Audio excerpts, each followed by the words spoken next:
Hello, my name is Professor Sylvester Henderson. I am the CEO of Professor for Life Incorporated. Many of you know at Professor for Life Incorporated, I have an opportunity to interview well-known academic and professionals both locally, nationally, and internationally. And I'm so honored this morning to interview a gentleman by the name of Mr. Ricardo Alexander. People call him Rick, but Yeah, I'm going to use his full name right here, Mr. Ricardo Alexander. Mr. Alexander served as a professional employee at Kaiser Hospital, and he's a local and national musician playing that great saxophone and horn. And I just want to say hello to you, Mr. Alexander. greetings, greetings. It is a pleasure to be here with you, and I'm so excited to be able to share whatever information you want me to share. As long as Oh, it's not, Mr. Rick, could you tell us, introduce yourself to our digital media academic world? Tell us where you grew up, share your academic journey, and where did you go to college? okay. I finally finished college at Cal State Hayward when it was called Hayward, but as you can see, it's since changed to Cal State East Bay. But I was going to both campuses on the end of receiving my diploma. We were going to Hayward campus, and we were going to another campus they have in Concord. And so that's what the one they were calling East Bay at that time. But now the Hayward campus is also called Cal State East Bay. And due to music, it took me about maybe 12, 13 years to finally finish my bachelor's in business administration with an option in accounting. And then on my last few, semesters for my bachelor's, I decided to just keep going and go for the master's. And I ended up getting my master's in public administration. And so, that's why I spent many moons at that Cal State Hayward campus. Now I had to go do some Laney College, do some junior college. I wanted to get my credits before I transferred back because I kept going in and out. And once I finally made that decision to just stick with it, I did some more classes at Laney College before I transferred. I transferred with a GPA of 4.0 before I got back into Cal State to finish up.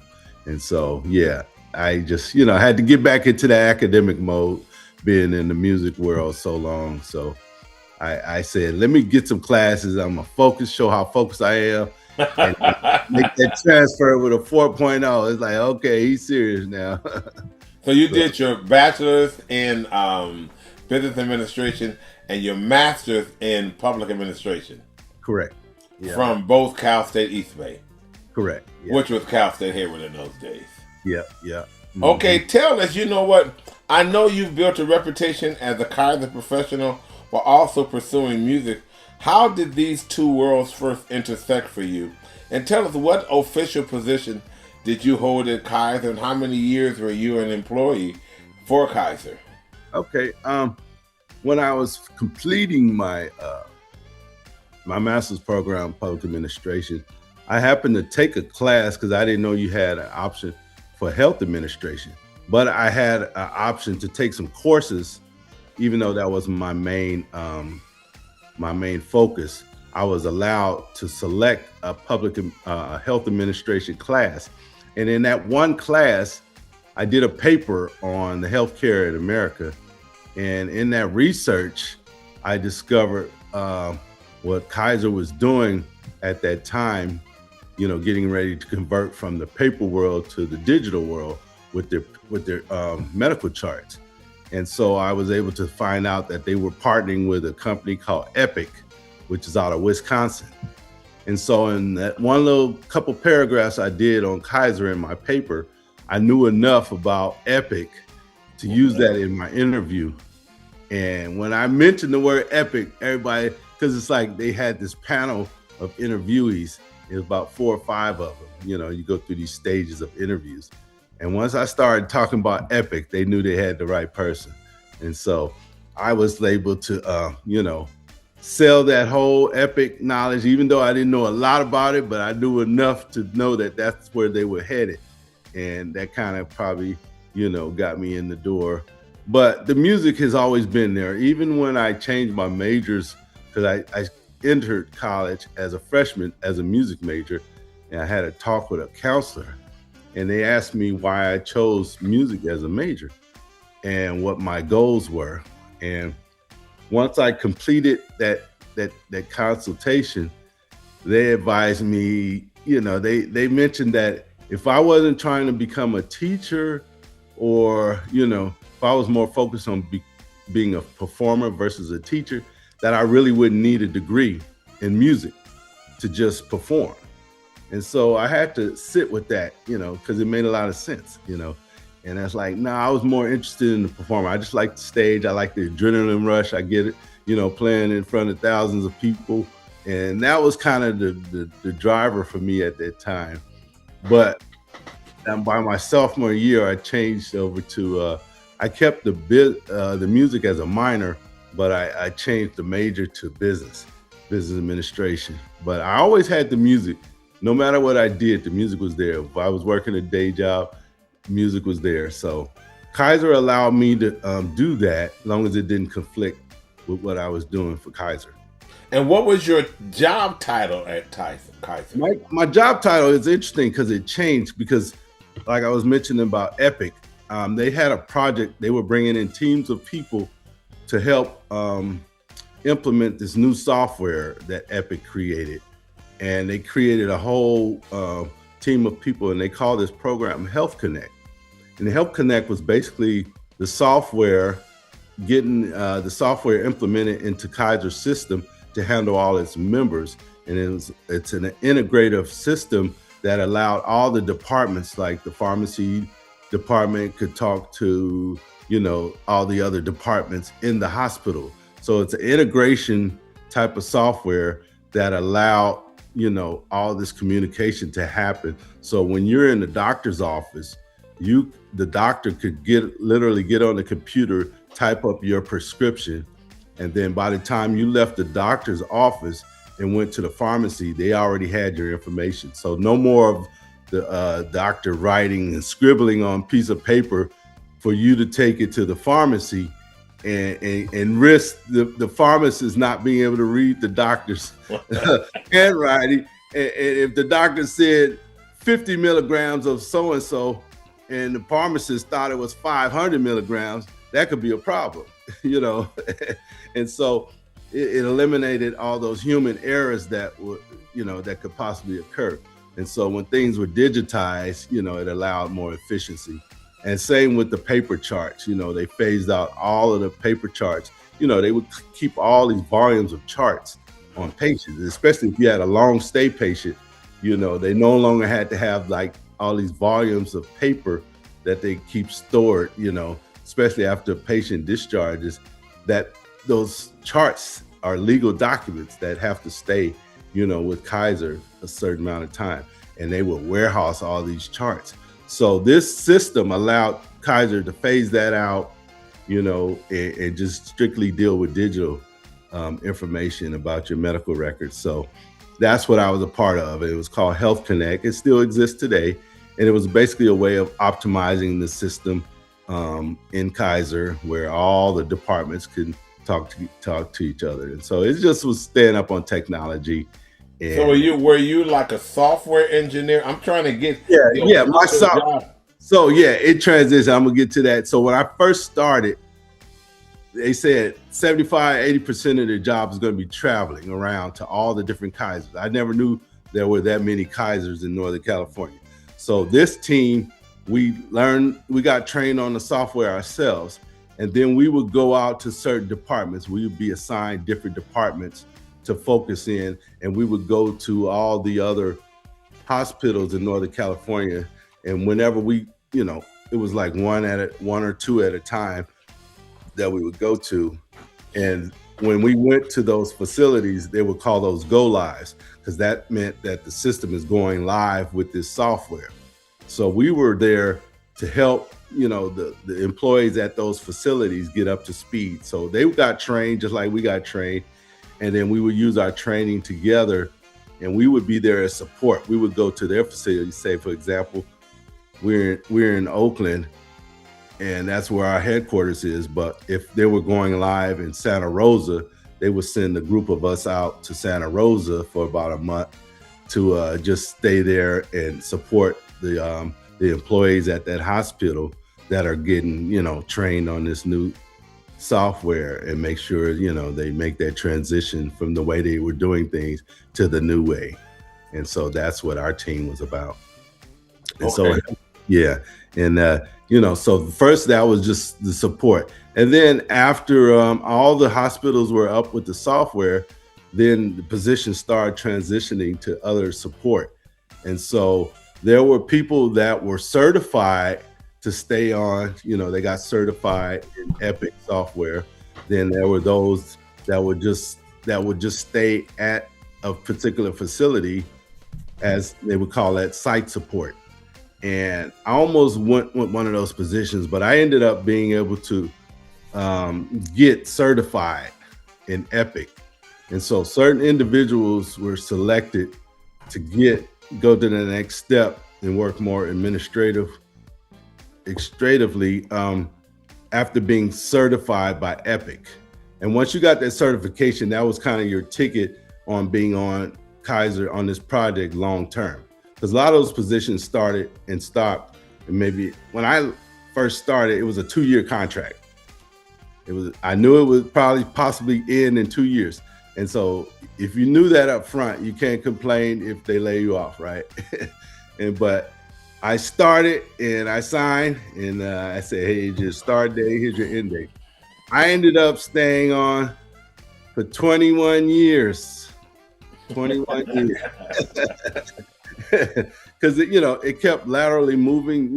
Kaiser kept changing the titles. Even though I started out doing one thing, it kept elevating. The position started changing, the title started changing. So when phases went out, a new phase came in. And then when you had a certification, it kind of put you in a whole nother group of people, more regional. And so I started seeing other responsibilities and seeing other ways to support the system. Now I became a liaison between the business side, and the employees working at the hospital facilities. So our team was kind of like in the middle of both of those. The business side would make decisions on what other things they want to do to enhance the system, and the employees, they would have to get retrained and know what changes were coming. And we were that team in the middle of those to support and make those changes. So in reality, you had a combination of actual roles, from being a supporter to being like a technology specialist that Correct. helped to digitize Right. their healthcare system. In my particular role, I was focused more on what they call coding and abstracting. And so there was another interface within Epic that the coders use, the medical coders. And the coders are the ones that verify what's in the chart that the doctor put in there based on your diagnosis, your procedures. And the coders, they use a software that was by the company 3M. And 3M is a coding system where you input, the information from the charts. So every part of your body has a code. And from the top of your head to the bottom of your feet, anything in between you, there's a code for it. And those are international classification codes. ICD is what they call them. And we went from ICD 9 to ICD 10. So we're on ICD 10 now. And those are just different classifications for the coding of your body before it becomes a bill. So when they put the codes in that were done in your charts, then that's sent to your insurance company to get them reimbursed for. So it's all part of a revenue cycle. That's what they call it, the revenue cycle. And so, from the time somebody's admitted to their discharge, that becomes a chart, and that becomes, something that needs to be billed. And so we were part of that whole revenue cycle, billing cycle. Now, you know what, Mr. Rick? Many Mhm. people see healthcare and music as completely different lanes, which they are in some regard. But Yeah. what skills or mindsets do you find overlapping between the two? I look at music as healing, just like comedy. They always say comedy is laughter is good for healing. I look at music as a way because there is musical therapy out there. Now I never got into that aspect of it, but there is scientific proof that music can help through healing, like with cancer patients and other people that are less, active in the hospital. It's amazing how somebody walk into a doctor's room when someone's in ICU or they're in a, more long-term type of situation, that someone coming in there playing strings on a guitar could have such a healing effect on someone beyond what we can even imagine. And it's funny I say this because I'm reflecting on Jamie Foxx, the comedian Jamie Foxx, where we almost lost him a few years ago, and he's always telling the story how his daughter is a musician, and he said his daughter helped save his life because she would come and see him. Every time she came to see him, she would bring her guitar, and she would play her guitar in the room where he was just unconscious or he's not alert or whatever, but he could hear her playing that guitar while he's laid up in that hospital bed. And it's amazing, we just don't know the power of music sometimes. And it was just one of those things that, science is still trying to figure out. But he will swear up to this day that his daughter playing that guitar helped save him. Wow. Working in a high pressure environment like Kaiser can be intense. Mm-hmm. How does music serve you creatively, emotionally, and even therapeutically? I use music as my outlet, and that was the way I dealt with the stress. That's the way I deal with, even outside of working a job. It's just the way, God has given me a talent to be able to help others through my music. And so while I'm helping others, I'm helping myself because I'm using that instrument as a tool for healing. I'm using it as a tool for relating and communicating. They say music is a universal language. I strongly believe that because I could be anywhere in the world and break my saxophone out and I will catch someone's attention. I will be able to relate to someone, connect to someone, So I'm a believer of that. I'm an advocate of that. Music is power, music is healing, and it connects. It's a love language. Absolutely. Mm-hmm. And you are very good at what you do. So I want to commend you on that. I give God all the credit. I give all God all the credit. Every musician has a signature sound or message. How would you describe yours and what experiences shaped it?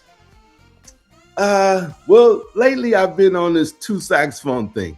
Now you probably saw me at your concerts, every now and then I'll play 2 saxophones at once. That's right.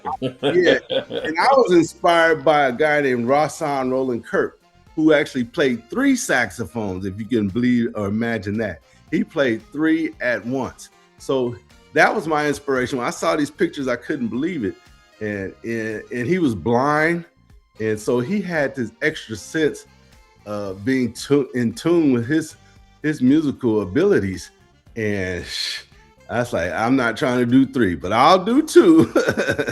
But he has 2 saxophones customized where he can move his hands on one and it was automatically connected to the other horn.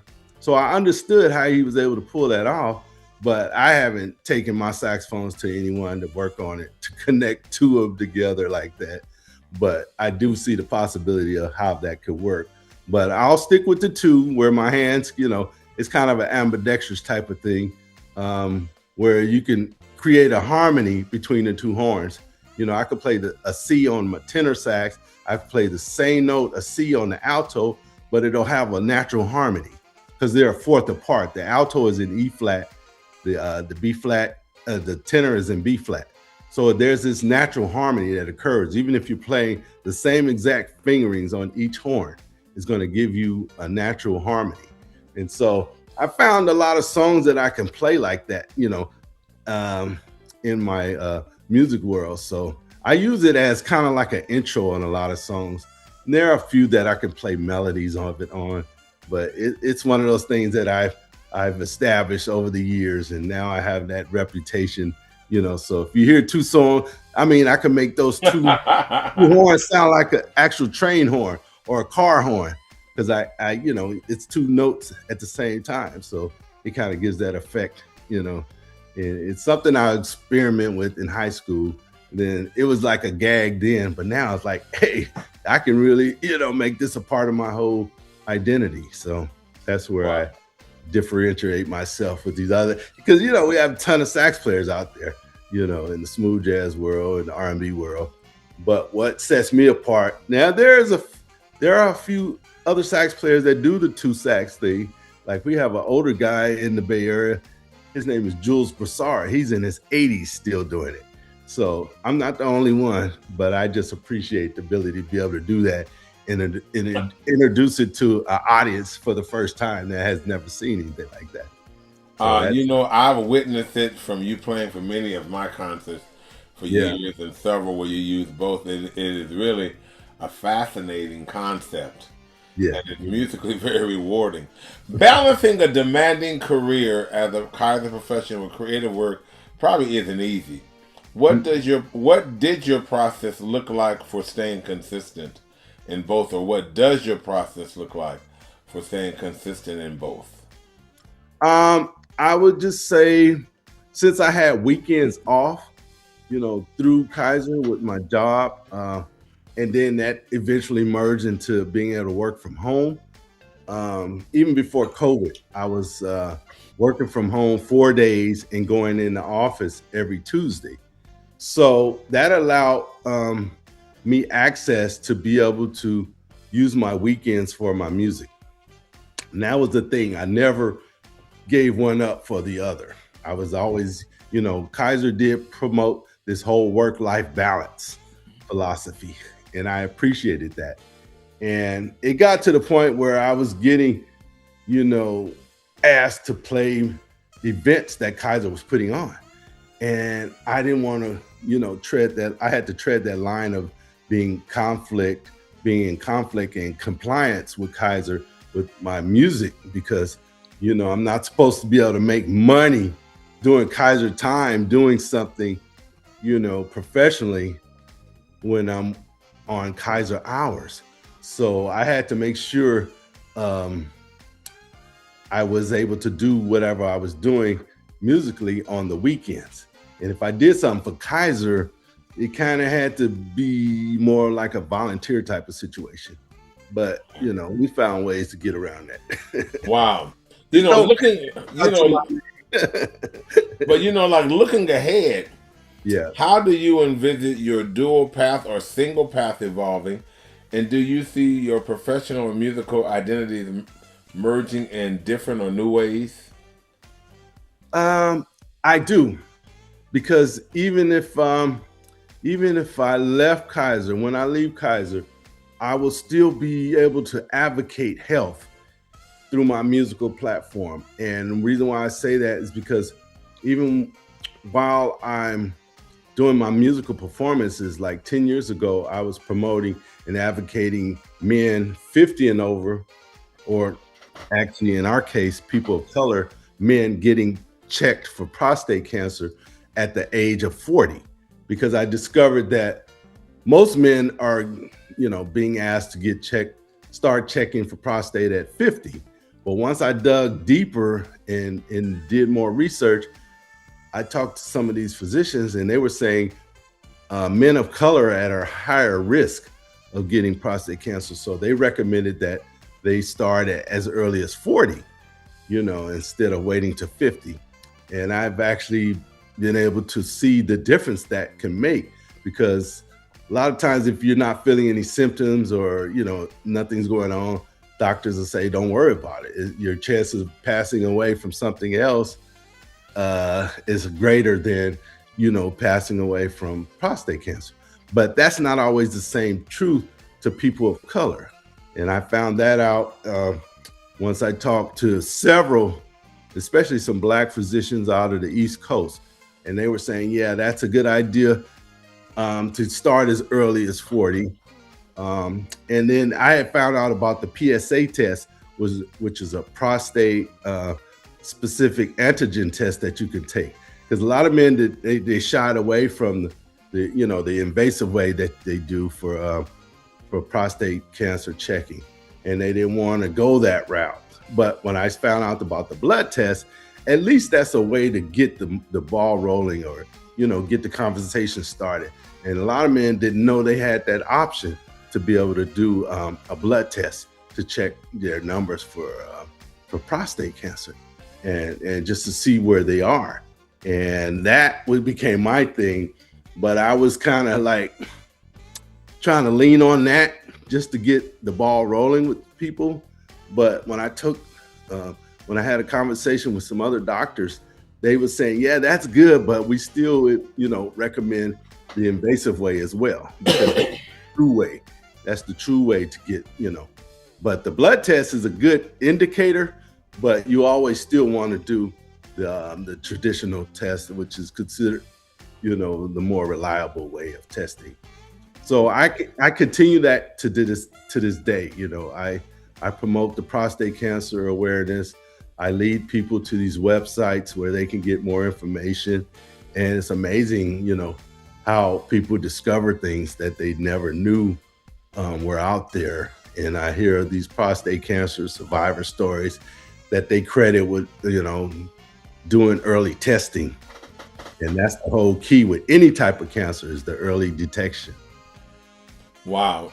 You know what? I want to thank you for that, because as I struggled with health myself in some areas as I've gotten older, your recommendation, I remember at a concert at Palmacia Baptist Church, you were talking about it, kind of enlightened me. So that's a wonderful combination of sharing love to the community and then inspiring audiences with your music at the same time. Yeah. That's wonderful. What challenges have you faced as just a man of color in working in a technology field for Kaiser, or in a kind of software engineering field? I would say just seeing more of us in that field, because I can see the imbalance of the interest in that type of field when it comes to ratios. And I would just say, I would encourage people, like today, it's a whole different world than it was maybe 15, 20 years ago. And I've seen the promotion of coding, learning coding, computer coding, and things like that. But now we're elevating to this other stage of technology called AI, artificial intelligence. And I would just encourage more people of color to stay on top of the technology, get the education in those fields, and be in the arenas where the jobs are going to be more in demand. Because this AI thing is not slowing it down at all.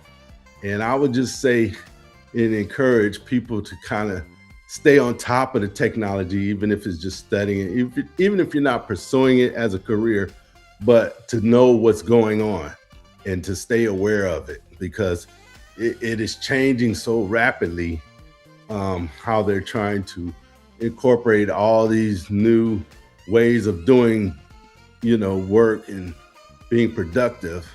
And I would just encourage people of color to really get in those fields of study, even if you don't want to pursue it as a career, to just, like I said, be aware of it, be, informed of it. So when these changes do take place, you can kind of relate to it and know what's going on. Wow. You know what? You are such a wonderful musician. I want to ask you just two more questions.